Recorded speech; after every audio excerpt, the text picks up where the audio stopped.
This is the barrel that came with the $250 Durkin Tactile kit.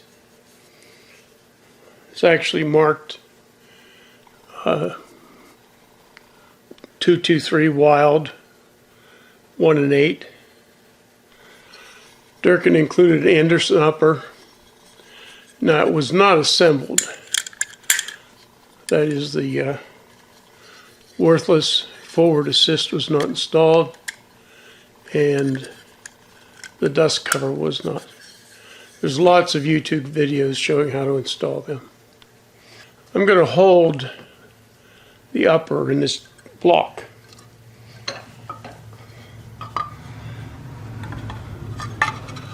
It's hinged at the top, and it's designed to accept an A2 upper. So with the dust cover closed, no bolt, it fits in like this.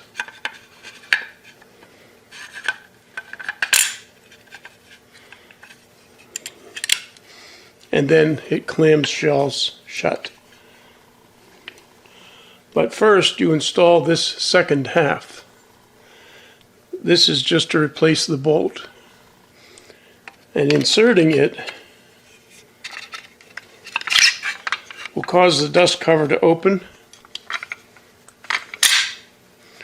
and then closing it, the dust cover will hold the plastic in place.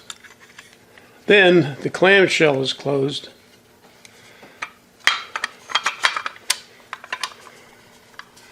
and the upper is contained. Now we have no carry handle on this. That would be what occupied this space above. Two ledges here, writing up here, smooth side down here. Put it in the vise like that.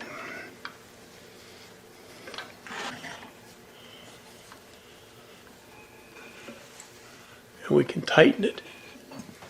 The stripped barrel has a locating ring on it and a locating pin. That pin goes up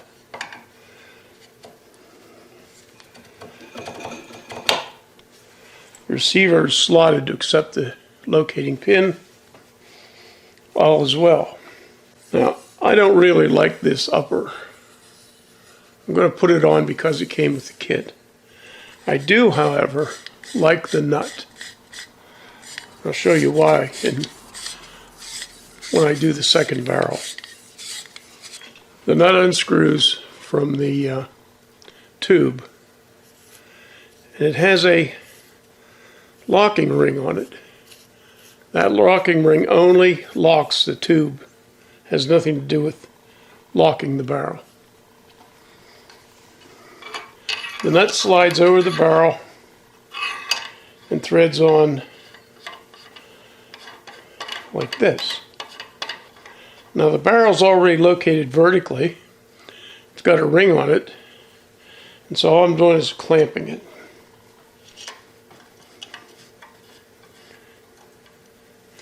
Now we want to make sure the little block is far enough ahead that the ring doesn't tighten against the vise.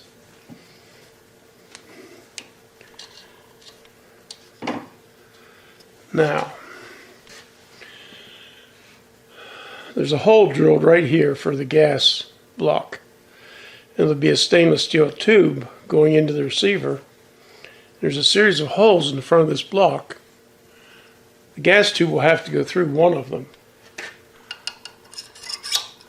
Obviously it can't go through there. Can't go through there. So we're going to have to rotate this nut, tighten or loosen it. Well, in this situation, tighten it. Which is why torque, I'm going to say something that will stir up controversy here. Torque is not so important on this nut, because in addition to being tight, the nut has to line up so the gas can pass into the upper receiver. This is a multi-purpose wrench. This particular type nut will have to get these pins into the holes. The spacing of the holes doesn't fit this wrench. So I've got one pin in a hole. The other pin is resting against the side of the nut down here, so I can tighten it. Now I make sure this pin that's not in the hole doesn't lay on top of the threads. Don't want to damage the threads. So with the gas tube in hand,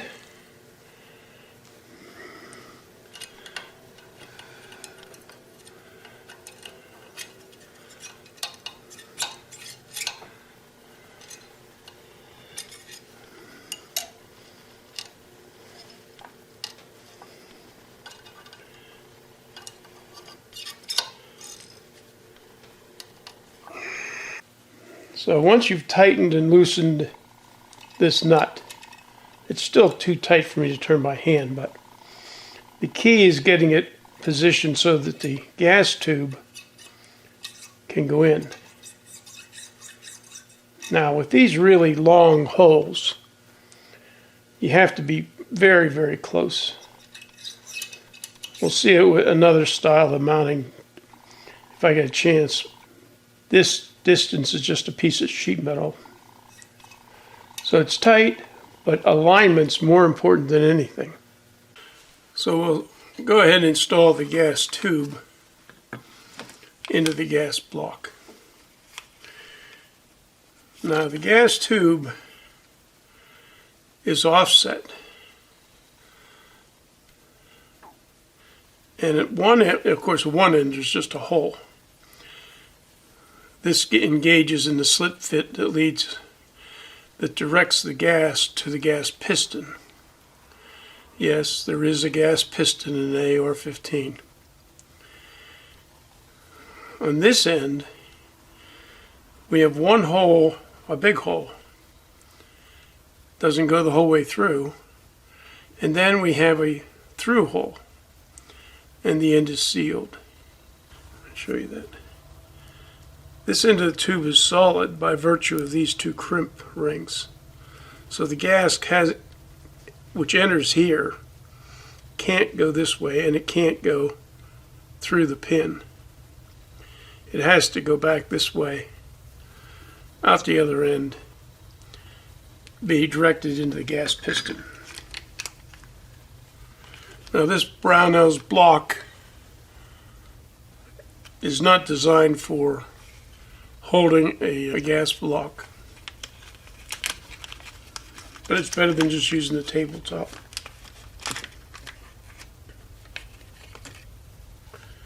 Gas block has 2 Allen screws in the bottom, 2 hex head screws, a hole for the gas tube, a hole for the pin, no hole here. If you look carefully inside, you can see, maybe, there's a hole right here for the gas to make the travel from the gas block into the gas tube. This is what they call low profile. Now whoever put this together, of course, gave us the hex wrench and 2 pins. We'll only need 1 pin, but we have 2. Now we put the gas tube in the block with the holes inside the block and inside the tube lined up. It'll fit the other way 180 degrees, but that's no good. We'll make sure also that the pin, the tube is rotated such that the pin hole is entirely open. Just put the block on some sort of support. It helps to use a starter punch. That's a punch that's drilled to accept some of the pin.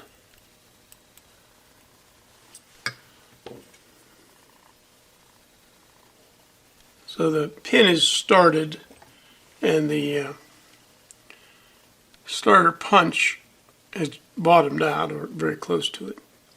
You don't want to bottom it out, you'll mar the finish, but this is very close to being bottomed out.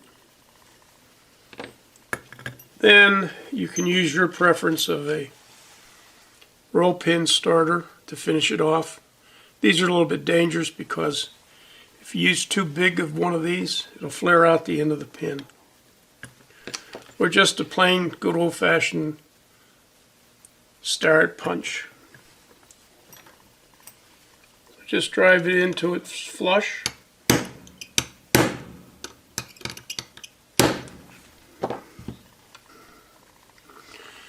With the pin driven in so it's flush with each side of the gas block, we're ready to go. And I can blow down the end and hear the gas coming out. I've had people bring me just with the gas tube installed the wrong way, in which case the rifle won't function. Alright, I've mounted the device in a couple of aluminum barrel blocks. There's enough space here to get the gas tube through. And now we have to get it up on the area for the gas tube.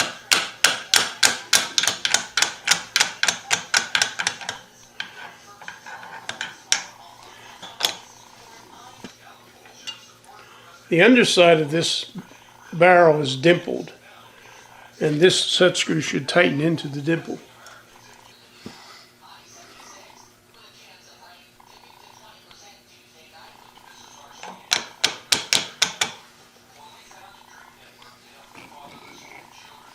There it fell into the dimple or recess, so I'll tighten it tight.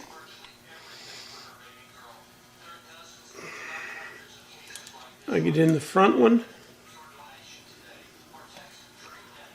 I'll do the same thing. If I were going to put any kind of sealant or thread locker on here, I would use Loctite. Now with this type of handguard, we'll tighten it clear onto this second set of threads.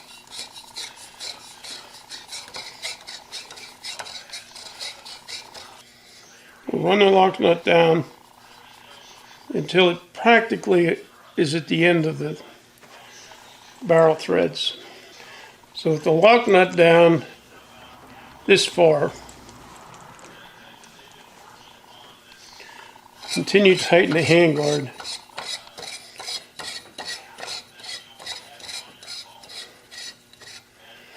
Now, the handguard is not in its final position. I'm going to put the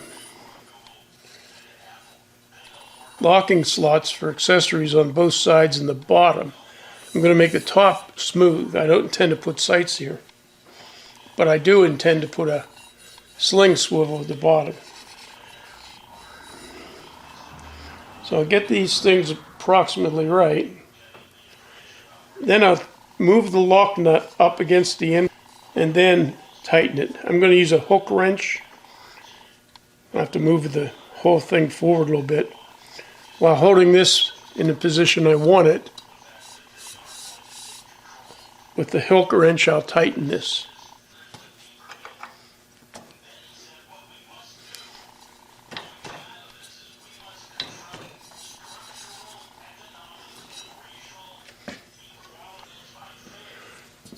The only thing left is to put on the thread protector or flash suppressor. So Durkin provided a crush washer and a knurled thread protector. But you could just as easily put a flash hider on it.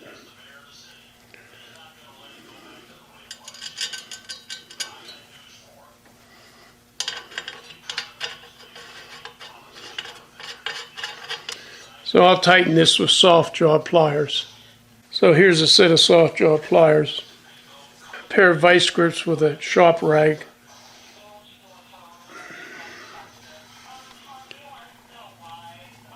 so it's tight. It's real tight. So what's left to do? Well, we still have to assemble the buffer tube, buffer spring. So I'll do that now. I assembled this lower off camera. I have done a video on how to assemble a lower. And the only difference between it and this video is that this one uses just the standard AR-15 trigger. What's left to install is this assembly here, and the spring and the buffer that go inside. Now you would not have to disassemble this to install it. I'm going to, just because I want to show you how to do it. Putting a screwdriver in here, pushing back on it, and you can pull that tube out. Now every tube I've ever gotten of this style has been stuck here and this nut put on. You need to take the nut off. You need to take this off, put the nut back on. Now the nut's castellated, as it's got 4 of these little shooting positions for bow and arrows. And one side's got big castellations, and the other side has little tiny castellations. Just that right there's one. The proper way of assembling this is to put the big ones to the rear.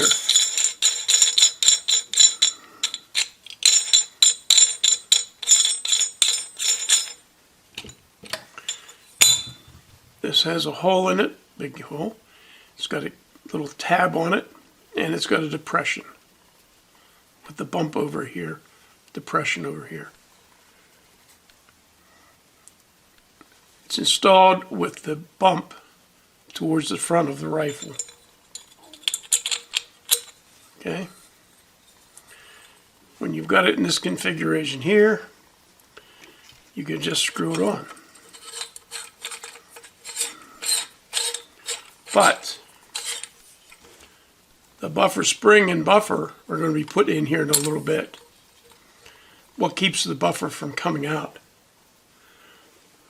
Well, there's a spring and a buffer retainer pin. I take that spring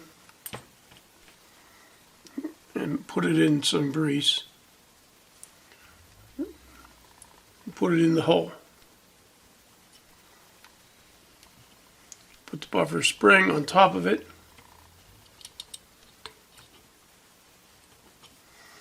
And you see it's a spring. See that? I don't know how well black shows up on black.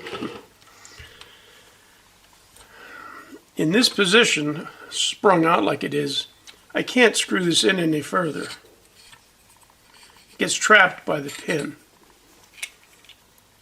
What I normally do is just push the pin down with a screwdriver, and I tighten up until it almost touches the little tiny tip of the pin. Now I have to position it such that this is down, and this depressed area of the metal plate fits into that recessed area in the lower. Okay, now I've done the modification to the rear takedown, detent, and spring, so I don't have to worry about them. If I had not done the modification, what I would try to do is pull this plate back a little bit. When I get the buffer tube screwed in far enough, get this lined up, pull it back, and put the detent and spring in. Then rotate it a little bit, and then compress the spring, push down on this, making sure the spring doesn't go sideways or come out. Then I run this nut down.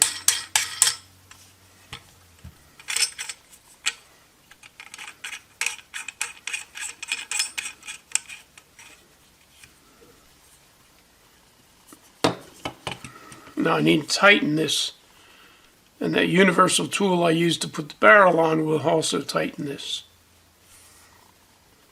I reinstall the stock, same way with the screwdriver. So you really would not have had to take the stock off.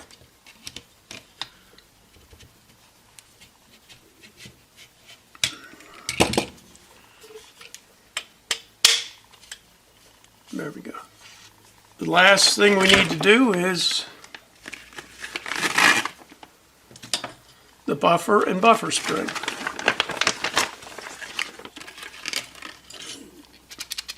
Weights. So what I like to do, I just get a fingerful of grease, like about that much, and I empty it down inside the tube. So now I've got a dab of grease down in the tube. The spring in, and it usually goes in, and I can capture it on the pin. Then I stick the buffer in.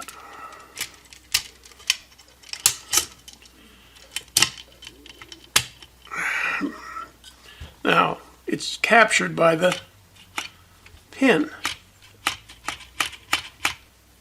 If I want to remove it, I take a tool that I push down on the spring, on the pin, compressing the spring, and then the buffer pops out. So there we have an assembled lower.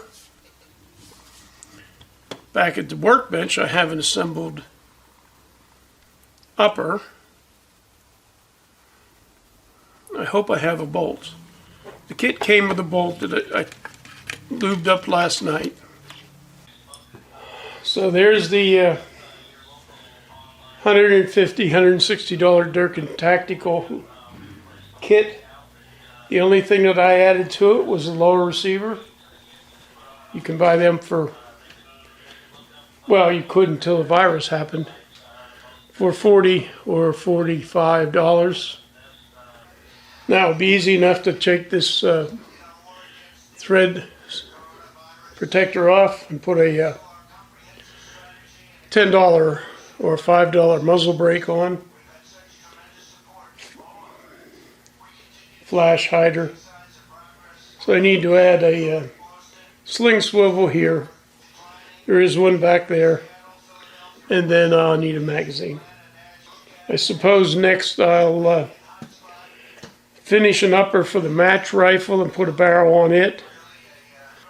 I have yet another Durkin Tactical kit that costs probably $295. But it has a much nicer, in my opinion, front handguard. Everything else looked to be the same. And along with the different front handguard is an entirely different fastening method. So I hope you enjoy my rifle firearm videos. Thank you.